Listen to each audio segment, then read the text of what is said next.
So in this video, I'd like to talk about a question that I left off on in the last video on descriptivism and prescriptivism. That question being, what is the best way to use language? I guess that's some way of putting it. In order to do so, it's perhaps best to consider the way I was considering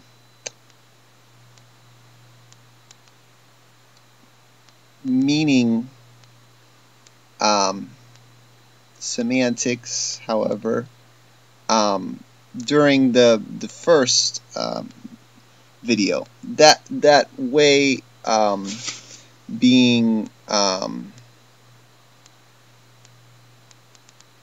that meaning was entirely decided by the constructors of messages. That's not to say that all constructors of messages determine meaning. It's not to say that it's not, but it's not to say that it is. Just as it's not to say that, which of the certain few, or if it's one, it's not to make any determination like that. In other words, between democracy and meritocracy, or aristocracy, or monarchy, or despotism, however you want to put it. Not to make any distinction like that. It's just to say that whichever amongst those different systems of government, whichever amongst those, it's still solely the constructors of messages. It's the deconstructors of messages have no role in determining. I mean, this might make sense to just a common sense. Like if you get a message from someone and it's written in some kind of bizarre code or in some foreign language, what your response to it, it's hard to think of if you don't speak the language, how you would interpret it, but the meaning of the letter, say it's a letter in a bottle you find in the ocean, right? Written in some foreign language you've never seen before. You have no idea what it is.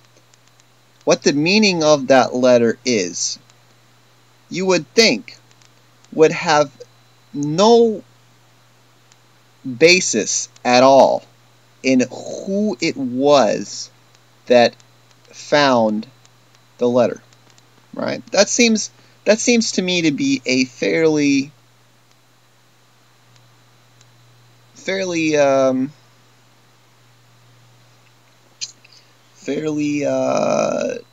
true state, or fairly I think it was from a fairly obvious or plausible, that's the word, a fairly plausible statement. However, as a result of doing the reading for this week and thinking about things a little bit more, my idea has changed. Changed in such a way as to incorporate the finders, you might say, the finders of those messages in the bottles, that they determine what that message means. How? So I did the reading for this week, signed reading. Didn't quite float my boat. My boat being floated pretty much just usually in the context of a kind of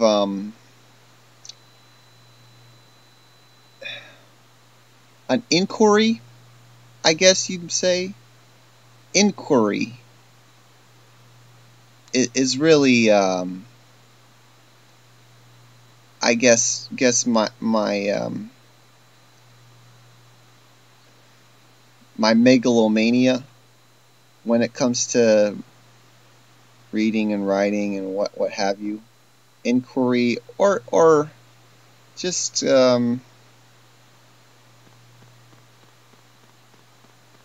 inquiry. I guess that I hadn't really considered it before, but I guess inquiry. So this didn't really seem to me like inquiry. I mean, poetry stuff, let's not even get started on that. But with regards to the kind of journey pieces or anecdotal pieces, those pieces to me didn't really seem like you would be able. They seemed more artsy to me, in fact, than were they inquiries or investigations into things. They didn't seem to me to be trying to. I mean, because the conclusions were so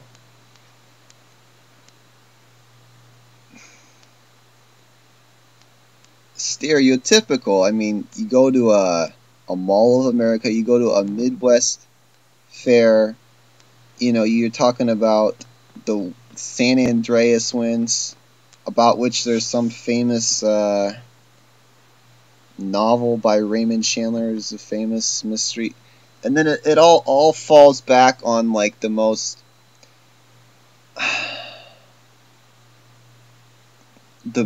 heavily relied upon stereotypes of each thing. It really didn't grab me.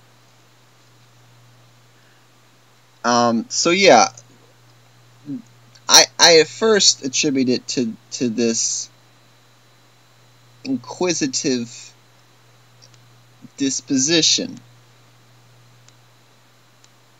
but it on further analysis, it seems to me that I do have a non-inquisitive side, a kind of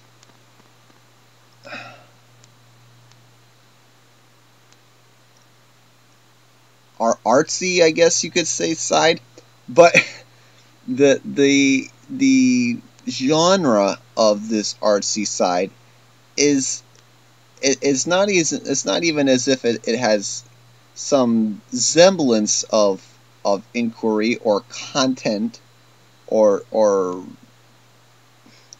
fact oriented, a non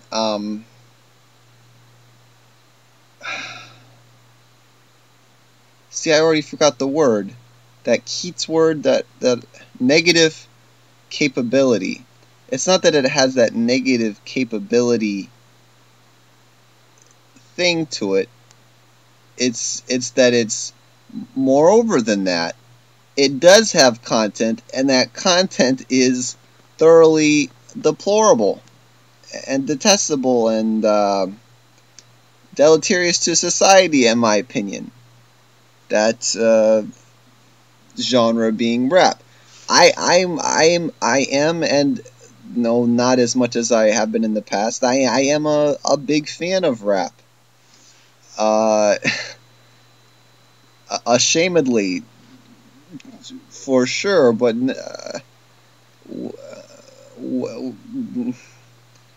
whatever.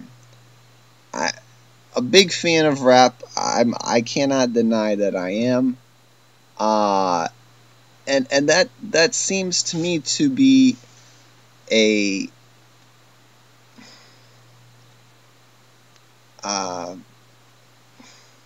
it blows up in smoke the idea that just because the readings that we had for this week assigned, just because those things were not more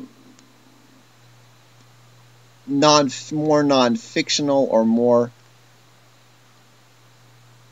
fact-oriented or more inquiry-oriented. Because that was not the case, that somehow that was the reason I didn't like that. But because of the rep, that seems to deny that theory. My way of accounting for that is that it's through a term that was written about in the assignment that it wasn't. I had to look up because I had no idea what it meant. The word is objective correlative, which I guess was an invention by T.S. Eliot, to the best I could discover. But the dictionary definition that I came across is from dictionary.com. Is a completely depicted situation or chain of events that objectifies a particular emotion in such a way as to produce or evoke that emotion in the reader. That, in a nutshell, is the kind of definition or meaning that I feel that a reader or a deconstructor of messages can impart to a word, let's leave it at that.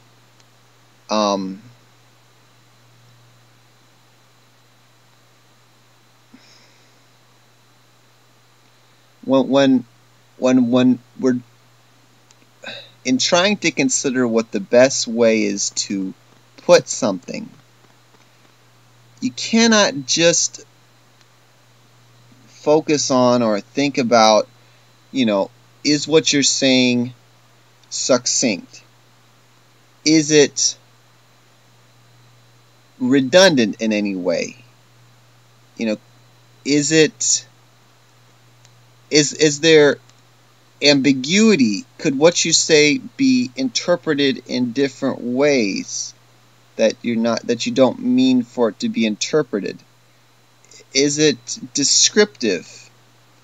Is there some is every word that you're using the exact meaning that you wish to get out of the word, right? Could you look it up? Could you use a thesaurus to try to find maybe similar words but better words that express your meaning in more precise ways? Those considerations and others like them, they're not the only things that one has to consider when trying to formulate the best way of saying something. One must also consider the kind of emotional impact that the word will have with the reader. Now, how this emotional impact originates, I imagine largely it has to do with kind of what you've grown up with. I mean, if you are like me and you're very, I would contend, illiterate in the sense that you don't, you don't really, you didn't read that much as a kid. That you're kind of, and that your acquaintance with English is really just through conversation, through TV, through music, pop music, rap, that kind of thing. That because of that, and that there are other means, I imagine, for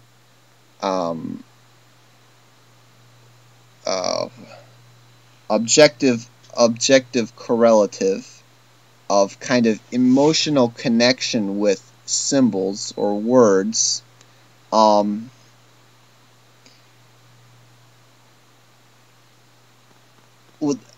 that because of that connection, that's an important part of choosing which words to use, and perhaps it may take the place or be better than certain other considerations. For example, perhaps there's a more precise way of putting it, using words in the thesaurus or the dictionary that you can find that you're like, oh, look at this word, it means, it's the exact negative or objective correlative, right? Suppose I'm writing some piece of poetry or something, and I'm like, oh, objective correlative, that's the exact right word that expresses my meaning. But because that word really, for me, for example, would have no kind of connection, because of that, especially if you're writing something that doesn't have much content. I don't know if that's the right way of saying it, but some of those poetry pieces, I think you know what I'm talking about. It doesn't have much content, that if you're looking for an emotional connection, even though a dictionary definition would say, oh, well, this is exactly what it means, right? So it should convey your meaning perfectly or very close to perfectly, because words have this dimension that is beyond just what the constructor of the message intends for it to be used, and it's dependent on the kind of emotional electrical connection that a human has when they hear a word, and their just response to it that happens intuitionally. That's a very big consideration when you're trying to figure out what the best word is. That's really all I have to say. I don't really have a much more detailed answer for what the best way is to say something beyond that. The best way I think that one can think of it is that it's the difference between saying a joke, in one language, and saying it and translating it into another. That just as the humor is often is supposed to be lost in that translation, so too do other kind of emotions, presumably. So too are they lost when, out of a kind of native use of a language, native in the sense of like kind of from birth or from a natural response.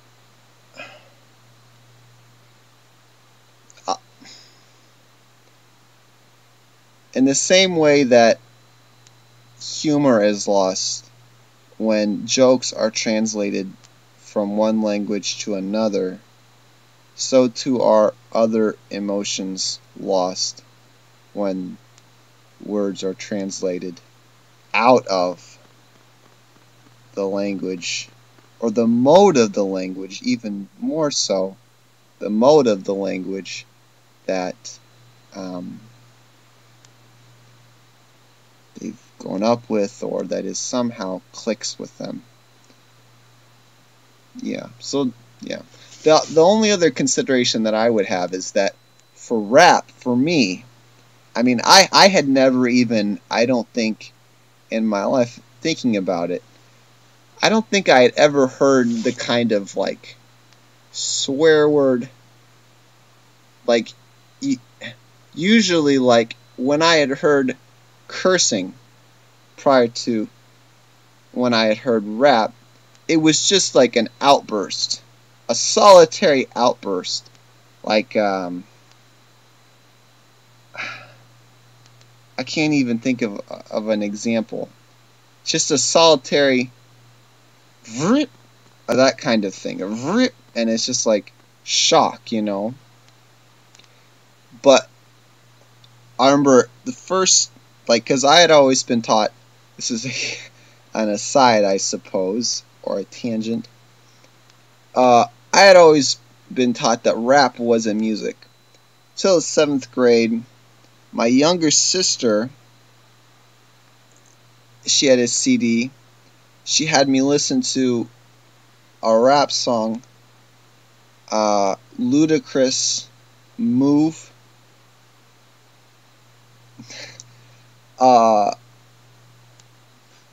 Just, yeah, the string of curse words, never heard before, but instantly there was a connection. There's a theory that I've thought of, maybe somehow that's a natural part of the language, that somehow language is built around. I don't know. I won't go into it now. That's enough of that. Again, this was way too long. But, yeah. Alright. Sorry. Bye. Thanks. Sorry.